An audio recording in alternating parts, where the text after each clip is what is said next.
Assalamualaikum warahmatullahi wabarakatuh. Selamat siang teman-teman pejuang siber sejahtera. Di sini saya Zikri Askarullah. Saya ingin menyampaikan sedikit materi terkait dengan kepenulisan berita.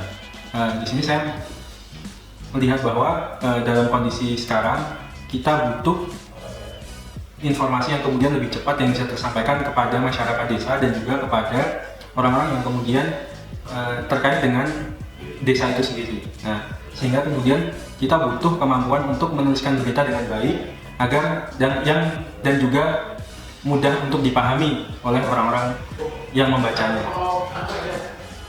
Berita sendiri adalah suatu informasi yang cepat mengenai peristiwa terbaru dan penting berdasarkan fakta untuk disampaikan kepada masyarakat. Nah, berita itu bisa kita sampaikan melalui koran, radio, siaran TV maupun Facebook atau di web desa dan sebagainya. Nah, banyak sekali ya contoh-contoh berita yang kemudian kita teman-teman bisa tahu ya. Nah, ini salah satu contohnya yang kemudian sudah saya kumpulkan, baik itu dari majalah, dari koran, dari media online yang itu bentuknya seperti berita-berita yang kemudian liputan-liputan khusus, investigatif maupun yang lainnya. Ada beberapa jenis-jenis berita yang kemudian bisa teman-teman semua pahami ya. Yang pertama adalah berita yang langsung ditulis secara singkat, lugas, apa adanya. Ini ada masuk dalam jenis berita straight news. Nah, berita straight news ini dibagi menjadi dua macam. Di antaranya yang pertama adalah hard news. Ini berita yang memiliki nilai lebih, berkualitas, update.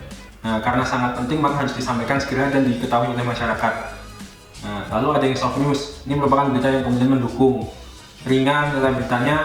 Ya, mungkin ini seperti yang teman-teman sudah biasa nikmati dan baca di web-web online dan berita-berita soft news yang kadang bisa dibilang berita pendukung ya, tidak terlalu penting.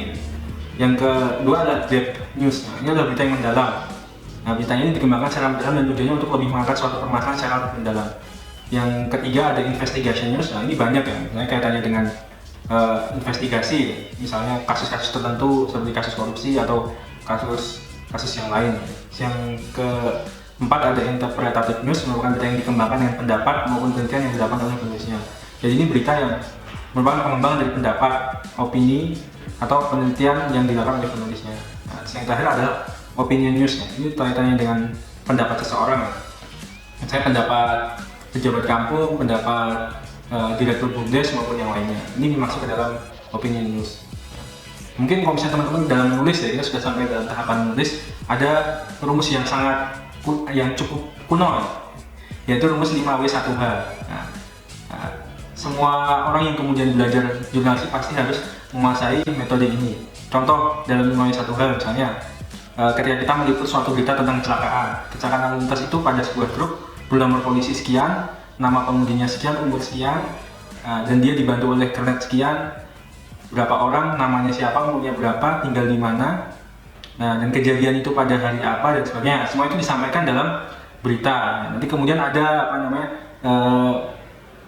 ada bagaimananya ya, terakhir how. Nah, ini yang kemudian di sini nanti teman-teman bisa elaborasi ya. Misalnya tadi ketika kita bicara kecelakaan itu prosesnya seperti apa.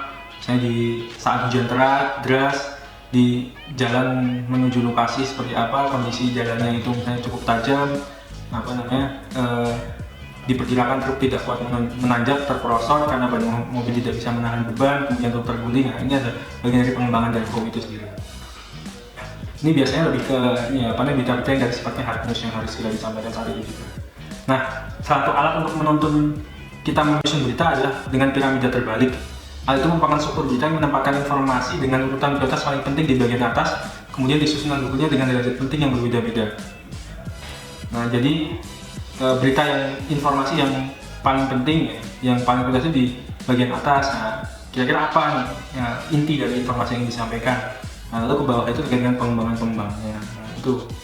Lalu ada juga liputan. Liputan berita ini, kalau misalnya teman-teman bisa wawancara katanya dengan BUMDes. BUMDes itu produknya yang dikembangkan apa, yang dijual apa, yang kemudian paling laris apa dan sebagainya. Itu kan dulu bisa tanyakan melalui liputan. Nah, wawancara ini teman-teman harus siap ketika wawancara itu dilakukan dengan itu dilakukan dengan mendadak dengan sumber berita yang tidak direncanakan.